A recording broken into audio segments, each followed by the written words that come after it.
Halo sahabat pencinta kegelapan, apa kabar semuanya? Semoga dalam keadaan baik-baik saja. Selamat datang di channel Bizarre Story. Di channel ini kita akan menyelami dunia yang gelap dan misterius. Bersiaplah untuk terjebak dalam cerita-cerita menakutkan, mitos-mitos yang memilukan, dan pengalaman-pengalaman supernatural yang mungkin membuat bulu kuduk Anda merinding. Untuk pengalaman terbaik, matikan lampu, gunakan headset, tutup pintu yang rapat, karena kita akan menjelajahi kegelapan bersama-sama. Ayo mari kita mulai dengarkan cerita berikut ini. Selamat mendengarkan.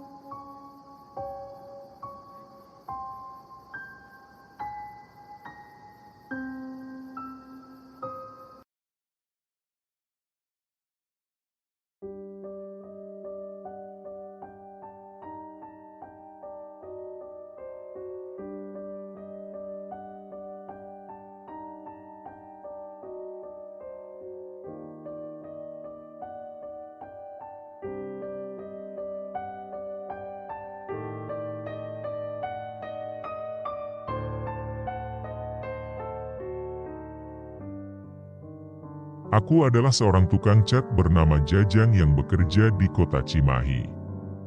Suatu hari, ketika aku sedang dalam perjalanan pulang ke rumah, aku menyaksikan sebuah adegan yang mengerikan.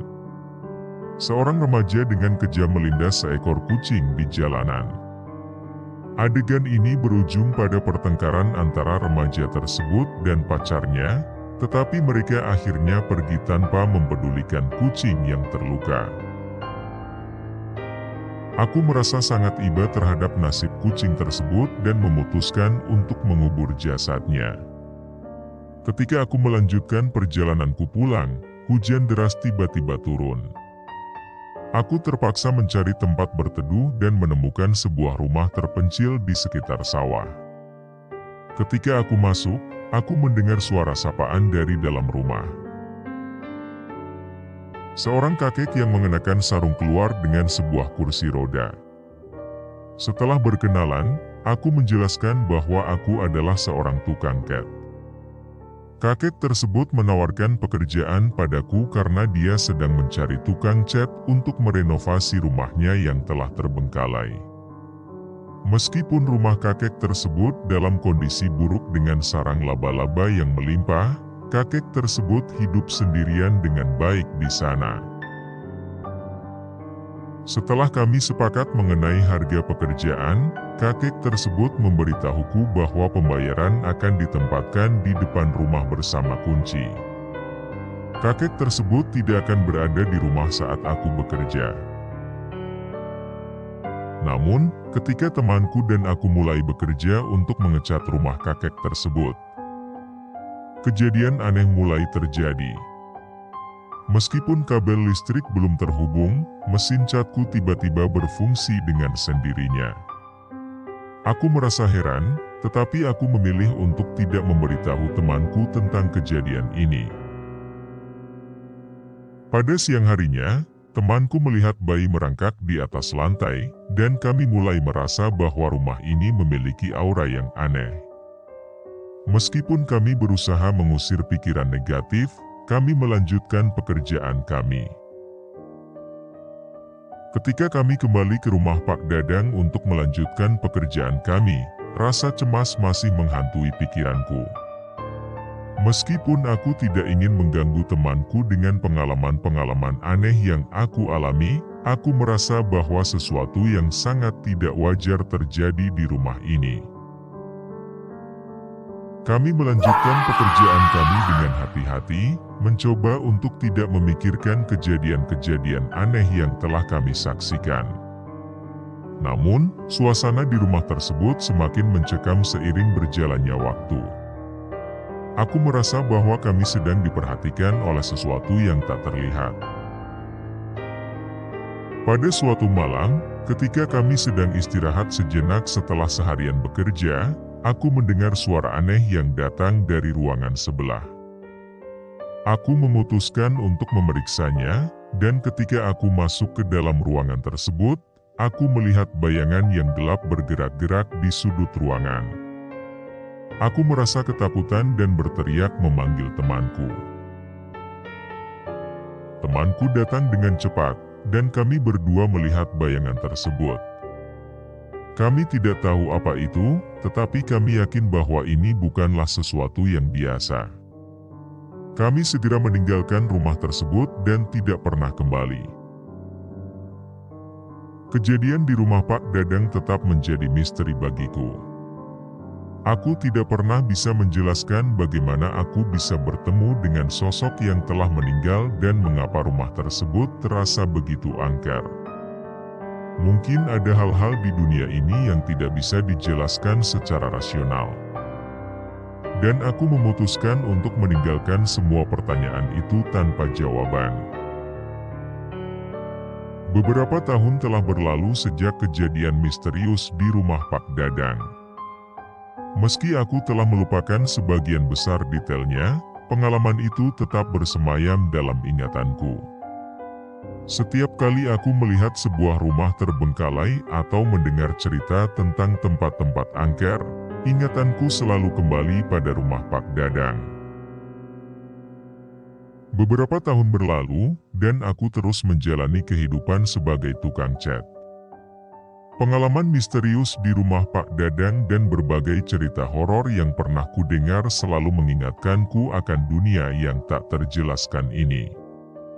Meskipun aku mencoba untuk menjalani kehidupan yang normal, ketakutanku terhadap kejadian supernatural tetap menghantuiku.